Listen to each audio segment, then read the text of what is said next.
ये जो सवाल है आपका, ये सवाल दो चर व रैखिक समीकरण चैप्टर का सवाल है। और इस सवाल में इसको सॉल्यूशन जो करना है किस प्रकार से किया जाता है और कैसे किया करना है, ये सारा डिटेल हम लोग जानेंगे आज।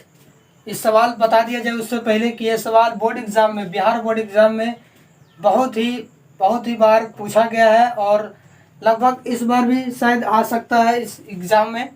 तो ये बहुत ही वीवाई क्वेश्चन है और ये जो सवाल है वो दो चर रैखिक समीकरण का सवाल है। और हम इस बताए थे हम पिछला क्लास में कि दो चर रैखिक समीकरण को बनाने का 5 विधि होता है: प्रतिस्थापन, विलोपन, ब्रजगुणन, तुलनात्मक और लुप्तीकरण। इस प्रकार का विधि 5 को बताए थे हम। तो इसी विधि से आप इसको अगर बनाइएगा तो बन जाएगा, है ना। और वैसे ही बता दिया जाए कि पांचों विधि से किसी भी विधि से बनाइएगा तो आंसर सबका सेम आएगा, चाहे आप प्रतिस्थापन विधि से बनाइए या ब्रजगुणन से या विलोपन से, सभी का आंसर सेम आता है ना। तो चलिए इसको स्टार्ट करते हैं। तो सबसे पहले ये देखिए, यहाँ पास अगर इस प्रकार का सवाल रहता, यहाँ पास 3x + 6y = 2 और 4x - 3y या 5y जो रहे उसके बाद 7, अगर इस प्रकार का सवाल रहता तो ये इजी तरीका से बन जाता, है ना। लेकिन इसमें गड़बड़ क्या है कि ये बट्टा है, क्या है, बट्टा में है।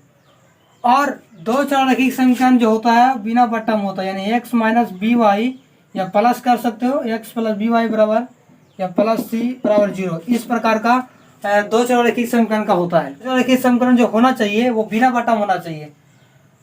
तो क्या करना होगा, सबसे पहले इस बट्टा को हटाना होगा, तभी बनेगा आगे प्रोसेस, नहीं तो ऐसे नहीं बनेगा ना। तो चलिए इसका आगे प्रोसेस करते हैं। तो सबसे पहले आपको क्या करना होगा, मानना होगा। जिस प्रकार से हम बनाएंगे उसी प्रकार से आपको बोर्ड एग्जाम में भी सेम टू सेम बनाना होगा।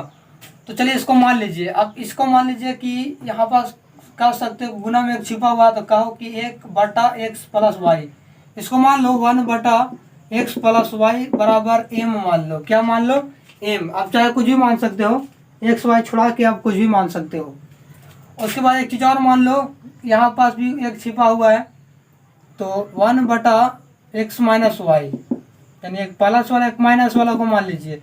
तो प्लस वाला जो है तो ये माना गया, माइनस वाला को n मान लेते हैं, है ना। तो आगे एक प्रोसेस स्टार्ट करते हैं। क्या करेंगे, इसको मिटाते हैं, थोड़ा सा समझने के लिए था। तो करना क्या है कि 10 का 10 लिख दीजिए। अभी मानेंगे कि यहाँ पास गुना में एक छिपा हुआ है, माना गया है कि 1/x + y का वैल्यू m। तो 10 का 10 और इतना का वैल्यू क्या बताया गया है, तो m बताया गया है ना। इसका वैल्यू एक है, इसका वैल्यू क्या बताया गया, m। तो m रख दिए, प्लस 2 का 2 और यहाँ पर भी एक छिपा हुआ है, तो कह सकते हो कि 1/x - y, 1/x - y value n है, यानी कि 2n हो गया। उधर 4 है तो 4, है ना। उसके बाद देखो बिना बट्टा हट गया ना। उसके बाद इसमें भी वही प्रोसेस कीजिए। यहाँ कहीं एक छिपा हुआ है तो इसका वैल्यू यानी 15 और 1/x + y क्या हो जाएगा, m माइनस। उसके बाद 5 है और उसके बाद यहाँ पर भी कहेंगे एक छिपा हुआ है 1/x - y, तो n कहते हैं ना, n। इसको मिटा देंगे कुछ देरी के लिए, समझने के लिए था। उसके बाद यह -2 है। आप इसको समीकरण फर्स्ट मानिए और इसको सेकेंड मानिए।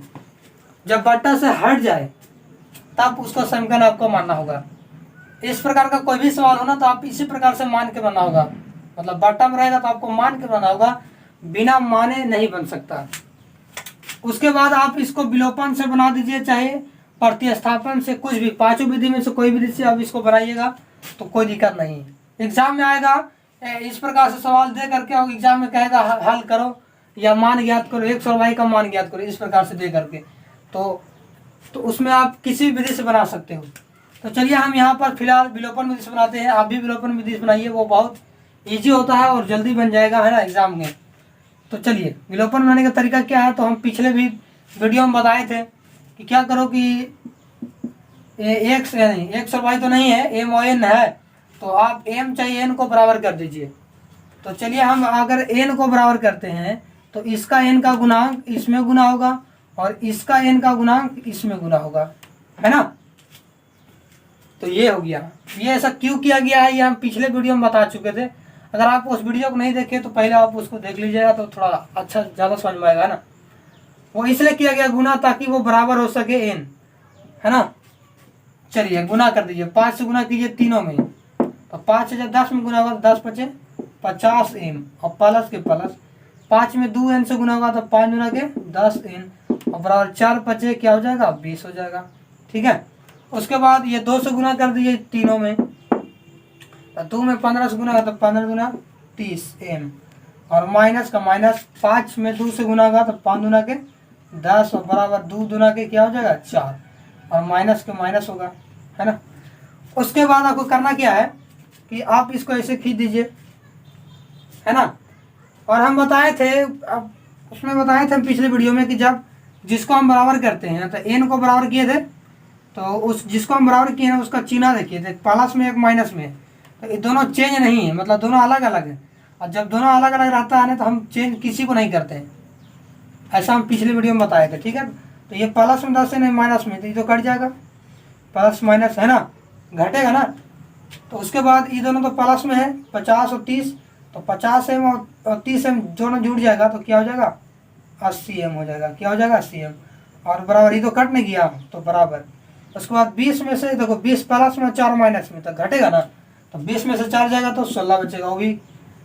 ठीक है, उसके बाद यहाँ से m निकलेगा तो 16 पहले से है, और ये 80 गुना मैंने इस तरफ आ जाएगा तो भागा में, मतलब 16 पचे 80 कटेगा, यानी 1/5, 1/5। तो कह सकते हैं कि m का वैल्यू कितना आया 1/5 आया। अब हमको n का वैल्यू निकालना है, किसका वैल्यू n का, तो चलिए n का वैल्यू निकालते हैं। तो ये जो m का वैल्यू आया ना m का, उसको आप इसमें या इसमें किसी में भी एक रख दीजिए तो n निकल जाएगा। तो चलिए हम समीकरण फर्स्ट में रख देते हैं, इसमें रख दें ये m का वैल्यू, तो लिख सकते हैं यहाँ पास कि m का मान समीकरण फर्स्ट में रखने पर ऐसा लिखेंगे, है ना। ये m का वैल्यू जो है वो समीकरण फर्स्ट में रखने जा रहे हैं, तो पहले 10 है और उसके बाद दोनों में गुणन है, गुना m के जगह पर रखना है 1/5, 1/5 रख दीजिए, और प्लस उसके बाद 2n का 2n रह दीजिए, और उसके बाद इधर 4 है, और ये नहीं लिखना, ये नहीं तो विलोपन विधि बनाने का वो तरीका था, बराबर करने के लिए 5 से गुना किया गया था, तो ये नहीं उतारना आपको, बस इतना ही उतारना है ना।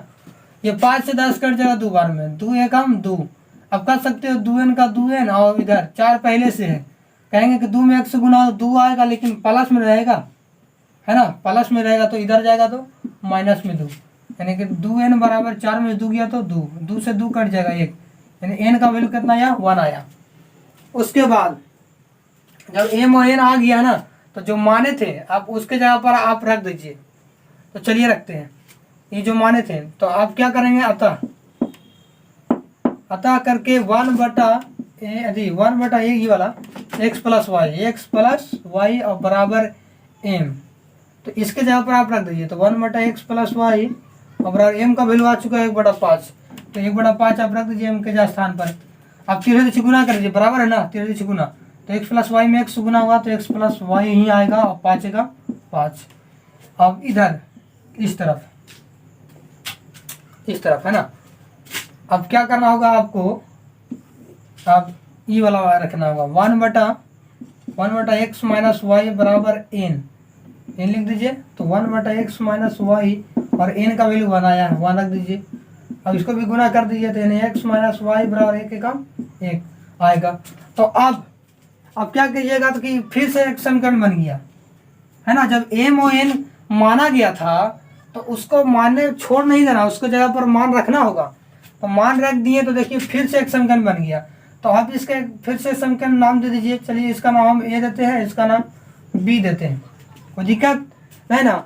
तो इसको a और b दे सकते थे, ये फर्स्ट सेकंड था, इसको हम थर्ड और इसको 4 नाम दे सकते, कोई दिक्कत नहीं, नाम कोई भी दे सकते आप।